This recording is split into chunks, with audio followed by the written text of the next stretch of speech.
1943年，同盟国的飞机在纳粹德国上空俯冲，撒下数万张传单。这些来自匿名德国人的传单，鼓励人们反抗希特勒政权，并奋力争取未来，永不放弃希望。这些呼吁在家庭和企业间扩散开来，甚至传入了监狱和集中营。直到战争结束后，传单作者的身份、故事和悲惨命运才为大众所知。10年前，也就是希特勒掌权之时，汉斯·朔尔和索菲·朔尔是福希滕堡小镇的少年兄妹。当时，恐惧政治宣传和监视全方位包围着纳粹控制下的千万德国公民与家庭。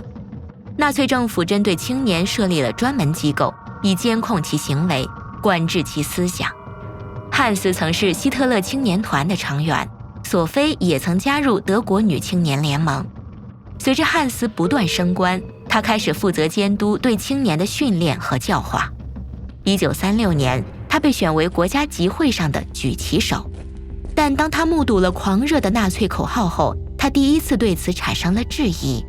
同时，索菲也开始怀疑他被灌输的信息。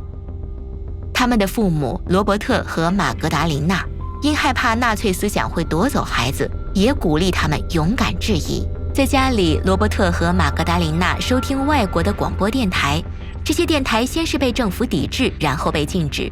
同时，政府大量推出否认纳粹暴行的全国广播，但朔尔一家依然知晓震惊的真相。不过，他们仍服从着纳粹德国的生存法则。战争爆发后，索菲不得不为国家效力。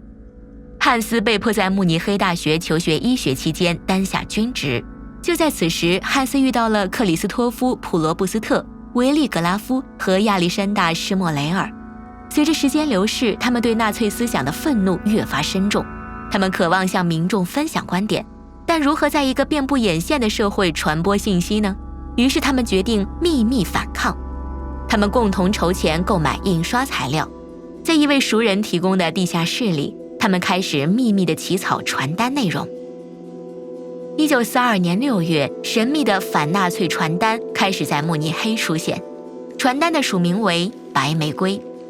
第一份传单指责了希特勒的恶行，并呼吁德国人破坏纳粹的战争准备，采取消极抵抗，阻止这个无视神明的战争机器在无法挽回之前，在最后一座城市沦为废墟之前，在祖国最后一个青年葬身血泊之前。别忘了，每个公民都有权得到想要的政府。在那个讽刺都能构成叛国罪的年代，这样激进的话语无疑是前所未有的，其中大部分出自汉斯之手。1942年，索菲来到了慕尼黑，当时他对哥哥的活动一无所知。不久，他便在学校得到了传单，直到在汉斯的房间里发现证据，他才意识到传单由谁撰写。他的决心战胜了震惊，他要加入。对于这对兄妹，是时候释放他们积攒多年的愤怒了。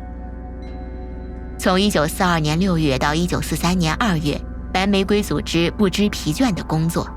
盖世太保开始搜查传单的主谋，白玫瑰必须时刻保持戒备。战火蔓延，规定愈发严格，慕尼黑惨遭空袭，但白玫瑰做出了更大胆的冒险行动。他们在建筑物上涂鸦，勇敢地面对挤满盖世太保的火车。1942年冬天，汉斯正式踏上了叛变之旅。他到捷克斯洛伐克的边境会见了反纳粹的反抗军。在1943年2月18日，索菲和汉斯带着装满传单的行李箱进入大学。一个看门人注意到了他们在做什么，于是报告给了盖世太保。兄妹二人都冷静地否认进行了任何活动，直到警察收集了所有传单并放回空行李箱，发现正好装满。索菲和汉斯坦诚后，他们立刻被送上法庭，被判处砍头处决。尽管受到残酷的审问，两人都拒绝出卖同伴。行刑之前，索菲表示了对祖国现状的愤怒，但他也希冀着光明的未来。若无人为正义献身，又如何期望正义胜利呢？天气真好，阳光明媚，我得走了。